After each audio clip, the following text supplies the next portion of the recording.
Okay, too much coffee. Feeling a little rattly. Maybe not enough coffee. Did you ever think of that? What's up, everyone? So we're back for the second review, and guess what? I fell into my old traps again. The Repairman has been out for a couple weeks now. The video did really well. It's for a channel of my size. It has like just over 500 views on YouTube, which is fantastic, I think. It went pretty well. It went pretty well on shoot day and in the edit, and I think I'm really happy with how it turned out overall. So I shot the Repairman on predominantly the c70, which I'm filming on right now with the 15-35 lens. There were some shots in there with the R3 and a couple shots with the R6. We'll talk about that in a little bit.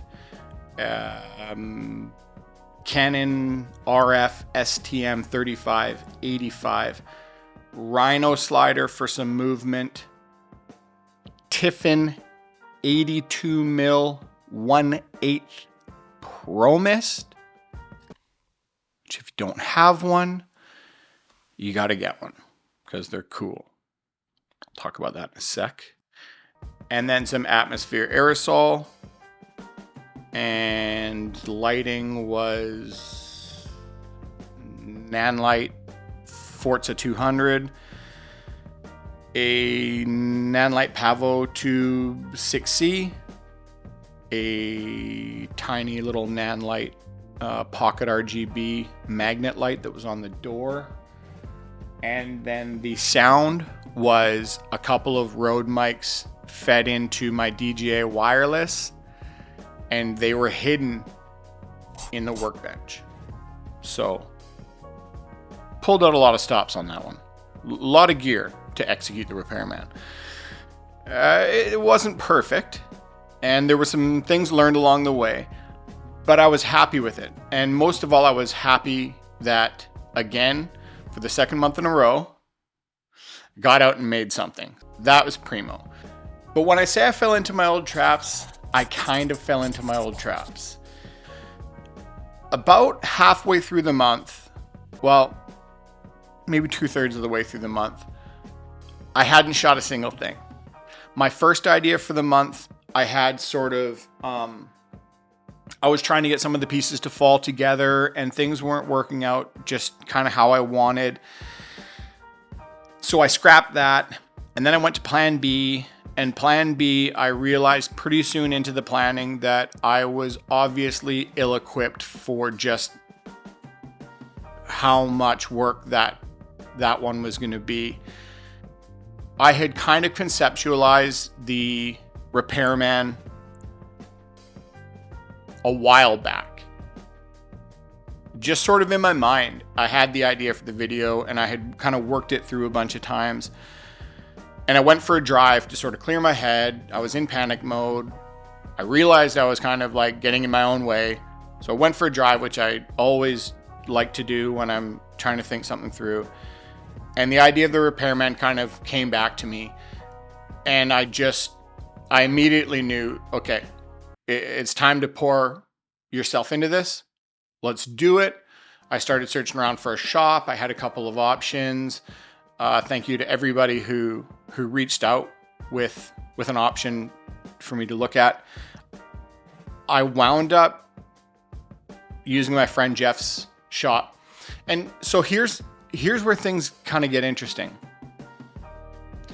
I had put these barriers up on the first shoot especially, and somewhat the second shoot that I was planning, because they weren't perfect. And then when I started to plan the Repairman, and we chose Jeff's shop wasn't perfect. It wasn't exactly what I was thinking of when I had the Repairman in mind. But it was time to get going on something. It was time to make something. And we just poured into it. And in the end, it wound up being it's one of my favorite things that I've ever made. So this is starting to sort of emerge a little bit as proof of the fact that if I go out and make something, if I go out and just actually do it, even though it's not perfect, it's so much better than waiting for it to be perfect before I make it. Because ultimately, things just don't get done. A few of the techniques I wanted to work on in this one were hazing a room. I hadn't done that before. And then sort of lighting through a window, backlighting through that haze. Or I guess backlighting is not exactly correct. Sort of directional side lighting, backlighting through that haze to create like a super, super moody look. So I had gone on Amazon a while back and I bought a bunch of cans of Atmosphere aerosol. It's this really cool company and it's just haze in a can. And so this was the perfect opportunity really to try it out. So there's nothing to plug in. There's nothing to overthink. You literally take your can, you shake it. I hope there's no, it can set off fire alarms, I believe. So I hope there's no fire alarm in here because I actually haven't checked. I don't know. Okay, I'm going to spray something to see how it goes. So you just really spray it and sort of just let it do its thing and let it hang in the air. And it helps to give that kind of hazy look that everybody's doing right now and everybody loves. And that hazy look tends to sort of dumb down the hyper kind of digital look that some of the sensors in these cameras have, which is also why combining that Promis filter, that 1/8 Promis filter, I got, again, I picked up a set of step-up rings off of Amazon, and it allows me to use my 82mm 1/8 Promis on almost every one of the lenses that I own, with the exception of the 85. And that, again, adds one more layer of sort of, I mean, as much as you hate the term, that sort of cinematic, filmic, kind of less digital look. And this was actually my first project shooting entirely with the Promis filter. There's only one shot in the whole Repairman video that doesn't have the Promis filter, and it's a close-up of my eyes. And that's because I shot it with the 85 and I couldn't get the Promis on there securely. But everything else, I thought, like, I really, really enjoyed the look of it and the feel of it. And those two things combined, the haze and the Promis, really were a big part of the look on this one. Lighting through the window was interesting. It was interesting, but it worked out well. So it wasn't perfect. I think in my mind, I had this idea that like it was going to be, you know, the perfect size window and with some blinds to shoot through at just the right angle and casting these cool beams through the haze. Surprise, surprise. It wasn't like that at all. The window was where the window was. The window wasn't ideal, but we did it. I put the light out there, aimed it through, tweaked it a little bit, tweaked the intensity, sprayed the haze. There was a beam in the way, a table saw in the way. It wasn't perfect, but we tried it, and I thought we got some really great shots. Almost kind of simulating like a moonlight or something like that. It wasn't cast quite as blue as normally people do when they're trying to simulate moonlight, but that's sort of the vibe it was giving off. And for a first attempt, I thought it worked out great. There was a couple things that I think that I could work on for next time. First of all, I got to get that step-up ring for the 85. In post, I couldn't quite get that sharp digital edge off of that one clip. And I think it made a difference to me anyways. I would have liked to have had that little bit of a Promis filter. The other thing is that one of the shots with the R6 was on the Rhino during that final sequence when Hudson walks in And in that scene, all 3 cameras were rolling. So I had the C70 shooting wide, I had the R3 shooting tight where Hudson came into frame right on his face. And then I had the R6 on the Rhino going back and forth, back and forth, back and forth. We missed the exposure a little bit on that establishing shot of Hudson walking into frame.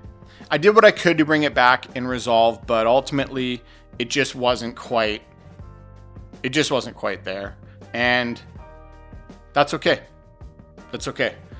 You know, I got out and did this project, and is there a couple shots in there that I could have done better? Yeah, but that's good.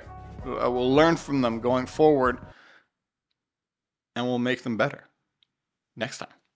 So that's I think the big win of this. I think overall, would there have been things that I would do different now? Yes. And that's part of getting better, is making something and then choosing what maybe didn't go so well and learning from it and doing it better the next time. So overall, I'm super, super happy with how the Repairman turned out. I'm super happy that Hudson was able to be in it with me. And for the second month in a row, I'm super happy that I just got out and freaking made something. It was touch and go for a minute there. It was getting down to the end of short month February, and I was stressing, and I was back in those old traps, and I was talking myself out of things, but I was able to snap out of it and do exactly what we set out to do with this project, which was make something and create. And for that reason alone, this was a win, and it feels good. It feels really good. Thank you to everyone who came through and viewed the video and shared it. The Repairman, for a channel of my size, having just over 500 views after a couple weeks that's more than I could have asked for. So I appreciate everybody who's come through and watched it and shared it to their friends. So onward and upward, heads up, hearts full. See you in the next one.